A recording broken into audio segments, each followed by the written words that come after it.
Hey guys, welcome to the episode 6 of my fitness series, Fitness Decoded. So, আজিৰ episode topic to hol, is it necessary to take supplements or it is waste of money? মানে gym গোৱাৰ্ছসকলে workout কৰিলে লাগিলে এয়া fat লছৰ কাৰণেই হওক বা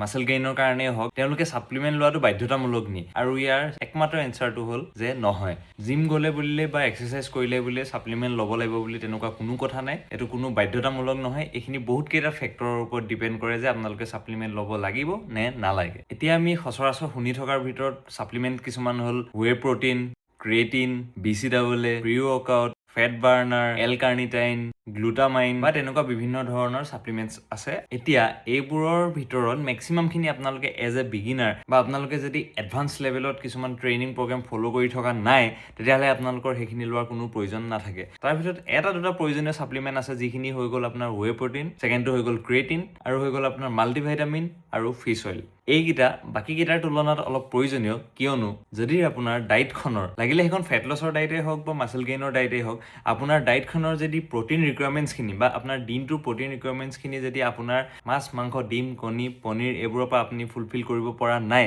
তেতিয়াহে আপুনি প্ৰটিন সাপ্লিমেন্ট লোৱাটো প্ৰয়োজনীয় হৈ পৰে কাৰণ আপুনি নিজৰ মাসলটো যিখিনি আপুনি ব্ৰেকডাউন কৰিলে হেখিনি ৰিকভাৰীৰ কাৰণে আপুনি তাকটো প্ৰটিন দিবই লাগিব তেতিয়াহে ভালদৰে আপোনাৰ মাসল ৰিকভাৰী হ'ব আৰু যদি আপুনি হেখিনি এক্সটাৰ্নাল ফুড খিনিৰ পৰা দিব পৰা নাই তেতিয়াহলে আপুনি তাক সাপ্লিমেন্ট কৰি পিনি আপুনি ৱে প্ৰটিন ল'ব পাৰে আৰু এতিয়া সেকেন্ড সাপ্লিমেন্টটো হৈ গ'ল ক্ৰিয়েটিনটো আপোনালোকে অলপ এডভান্স হোৱাৰ পিছত ল'ব পাৰে কিয়নো ক্ৰিয়েটিনে আপোনাৰ সেলছত ATP জেনাৰেশনত সহায় কৰিব দ্বিতীয়তে আপোনাৰ বডিটো হাইড্ৰেটেড ৰাখিবলৈ সহায় কৰি পিনি আপোনাৰ মাসল ৰিকভাৰী ফাষ্ট কৰিব আৰু মাসল গ্ৰোথত যথেষ্টখিনি হেল্প কৰিব তাৰ পিছত আপোনালোকে ল'ব পৰা সাপ্লিমেন্ট বিধ হ'ল মাল্টিভিটামিনছ আৰু মাল্টিভিটামিনছৰ উপকাৰিতাটো আপোনালোকক ক'ব নালাগে কাৰণ এইখিনি আপোনালোকে ভালদৰে জানে যে মাল্টিভিটামিনছে বডিৰ বিভিন্ন কাম-কাজখিনি হৈ থকাত ভালদৰে সহায় কৰে আপোনালোকৰ মেটাবলিজম বুষ্ট কৰে আপোনালোকৰ ইমিউন সিস্টেমটো বুষ্ট কৰে সো মাল্টিভিটামিনছ আপোনালোকে ল'ব পাৰে তাৰ পিছত 4 নম্বৰ সাপ্লিমেন্ট বিধ হৈ গ'ল ওমেগা 3 ফেটি এসিড মানে ফিছ অইল ই আপোনাৰ হাৰ্ট হেলথটো ভাল কৰি ৰাখে আৰু আপোনাৰ বেড কোলেষ্ট্ৰলখিনি কমাই ৰাখে বডিত আপোনাৰ স্লিপ সাইকেলটো ভাল কৰে টোপনি ভাল কৰি ৰাখে সেইকাৰণে আপোনালোকে ফিছ অইল সাপ্লিমেন্ট ল'ব পাৰে